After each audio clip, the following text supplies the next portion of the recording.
Savage. I'm the author of Pagan Portals, Celtic Witchcraft, and A Modern Celt Seeking the Ancestors. Lughnasadh, where we are now, is more or less the midpoint between the summer solstice and the autumn equinox, and as such, it's a point of transition, of change, and of transformation. I'm going to talk to you a little bit about my own experiences with pregnancy, motherhood, and how my spirituality transformed alongside my own transforming body and mind. It was a complete shock to me finding out I was pregnant. I had experienced a few odd symptoms: dizziness, alternately low and high blood pressure, not wanting to smoke or drink anymore. I didn't read anything into this until my second missed period, and when a test came out positive, I just stared at it. It was a difficult time. My boyfriend at the time, though thrilled 24 hours later, was either disbelieving or simply didn't care. I remember feeling totally alone. Then my friend Jane came to visit, and I was reminded of the power of friendship and the joy of having people in your life who simply want others to be okay. I was pretty active in my magical group at the time. I remember when I had got together with Nathan's dad, telling him he would have to be mindful that I took my practice seriously. And at first he was supportive, although there were often snide comments about dancing around naked or having orgies. I'm sure you've all heard the like. I immediately started to think of all the things I might not be able to do. Would I be able to go to coven meetings with a newborn baby? Would I be able to practice magic whilst all hormonal from pregnancy? I'd never been pregnant. I had no idea what to expect and no idea how it would affect my spiritual path or my magical life. The answer is pregnancy and motherhood changed me in a multitude of ways. But ultimately, I am the same person with the same spiritual leanings. And if anything, I feel closer to the world, to nature, and certainly to my inner child since having Nathan. One of the things I love about being on my nature-based path is the way it encourages you to notice the details in the world around you. Butterfly resting on a leaf, a cloud shaped like a dragon, or a sunbeam breaking through leaf cover. Having a child and noticing how a child sees the world is like having a direct line into that way of viewing the world. A child, especially a young child, is seeing everything for the first time. Everything is a joy, a treasure, a gift, met with wide eyes and wonder. Walking the world with a child gives us the special pleasure of channeling this sense of newness. It gives us the chance to experience the world afresh, to almost begin anew. Going back to my pregnancy, I found that there were certain things I couldn't do and certain things I could do better. I didn't want to or feel capable of doing any focused intent work. So no healing, no transformation, and no spell work. I felt that my intent was too unfocused and that the hormones raging within my changing body would not cope well with this. I was worried that my magic would go astray and that I would not end up with the results I wanted. I felt like I had energy bubbling out of me, and that in my mind was dangerous. Once, near the winter solstice, I stopped in front of a charity shop window, eyeing up some rather beautiful festive decorations. I was about to check my purse to see if I had enough money when a woman reached into the window to pick them up for a customer. I was angry in the way you get angry with unfair situations, and immediately that this emotion was upon me, the woman dropped the decorations and they smashed. I remember walking away quickly, red-faced and ashamed. I mean, I can't say for certain that I had anything to do with that, but I felt responsible, and it put me off any sort of spell work in case this bubbling over of energy occurred again. Although I pulled away from actual magical work, I found great solace in meditation, yoga, and pathworking.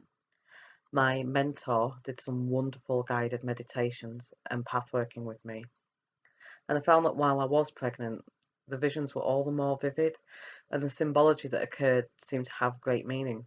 I wrote everything down and found I had a depth of patience for analysing the visions that I'd never experienced previously. I could now take the time to really go through the images and figure out what they meant to me. I had never done yoga before, but my friend gave me a DVD that was adjusted for pregnancy and also had exercise that could be done while suffering with symphysis pubis disorder, which hit me quite badly during my second trimester. The pain was really severe at times, and I had to take time off work, which was not ideal. Being able to meditate and do yoga made a huge difference for me. I suffer from depression, and during my pregnancy, it became quite severe at times.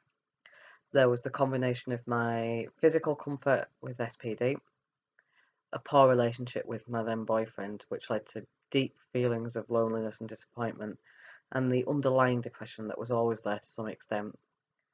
Finding that I did have an affinity for meditation, which I had hitherto not really explored, was a massive gift and one I've treasured since that day. I imagine that these findings would be different for everybody. I know some people become very vigorous and fit during their pregnancy, and therefore they may find a stronger spiritual connection with nature and the outdoors by going for more walks and exploring their surroundings. Others may find themselves drawing closer to their covens or communities, whilst others may develop their solitary work to a deeper level. I think the latter is quite common, as when you are pregnant, I think there are always times when you end up on your own, even by the necessity of needing space. So to be able to use this time and space to develop your own innate skills is fantastic. Another aspect I had to be careful with was my herbalism. I had just started my herbalism course when I discovered I was pregnant. So, of course, had to be very careful about what remedies I self-tested, as the last thing I wanted to do was harm Nathan or myself. So ultimately, I stopped working with herbs except for making lavender bags for friends and the like. I continued my studies without the practical side, and I remember bawling out a lady at a craft fair for recommending a raspberry leaf product for pregnant women without even realising that raspberry leaf is only indicated in the very late stages of pregnancy to help encourage the onset of labour.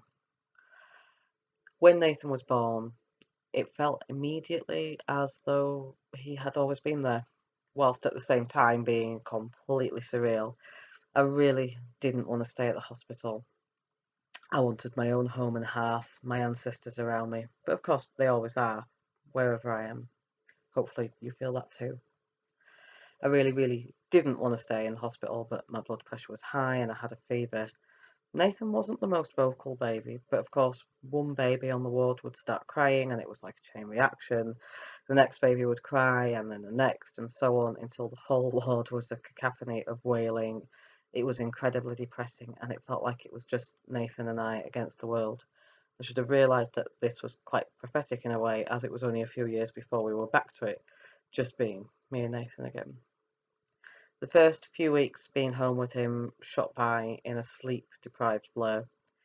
Um, I communicated with people in only the barest of ways, and although I was still in touch with my magical group, we hadn't been together in circle for a long time.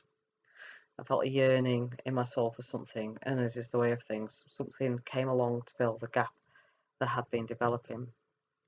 Through friends, I discovered the Covenant of Hekate and wrote a hymn and some music, and found I was again exercising that part of myself which had become lax and lazy.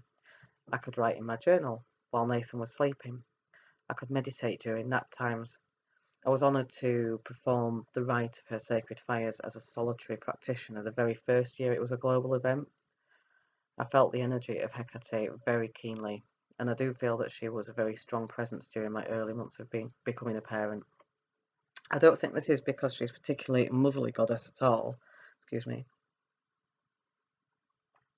but I was at a junction in my life, a crossroads, a point where decisions needed to be made in order for me to keep moving forward.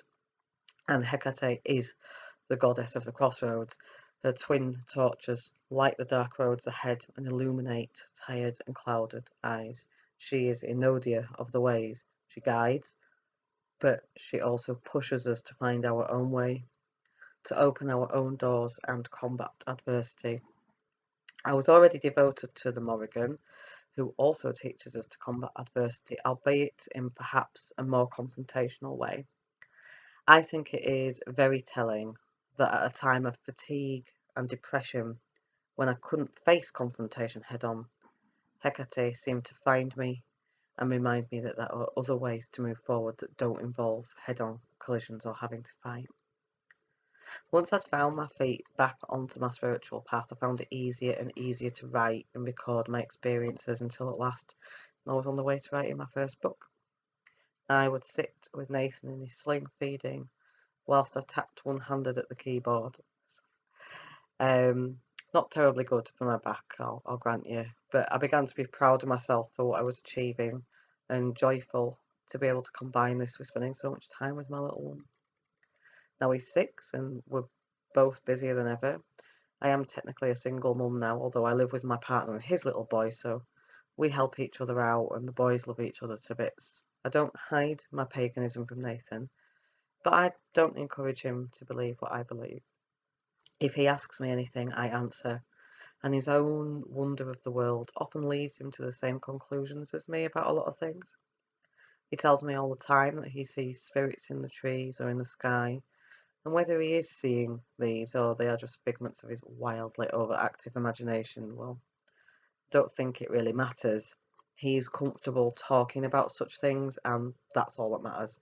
If he didn't mention them at all, I would be equally happy, as his path will be his own, and I certainly don't expect it to be quite like mine, if anything like mine at all. If I inspire Nathan in any way, I hope I will inspire him to be kind, compassionate, and caring, to be considerate to the world, to others, both human and non-human, and to never judge others for the path they walk on unless it deliberately harms others. If he asks me about magic, I tell him. If he wants to know why I call myself a witch, I explain this to him as well. Sometimes he wants to look at my wand, or my crystal ball, or my crystals, or my cards. He likes to flick through my books and asks me to read him excerpts from the books I have written. But sometimes weeks will go by when we don't discuss anything that could be considered pagan, and that's okay too. But of course, we are always out and about, exploring nature, turning over stones, singing songs, listening to birds, watching squirrels, identifying plants. So maybe we are discussing pagan things every day, or at least the aspects of paganism that can benefit everyone, regardless of your spiritual path. Well, I hope my experiences of pregnancy and motherhood resonate with some of you. It's not something I've discussed at great length before, but would be happy to answer any comments you have. It's been lovely talking to you. Joyous Lughnasadh. Sláinte.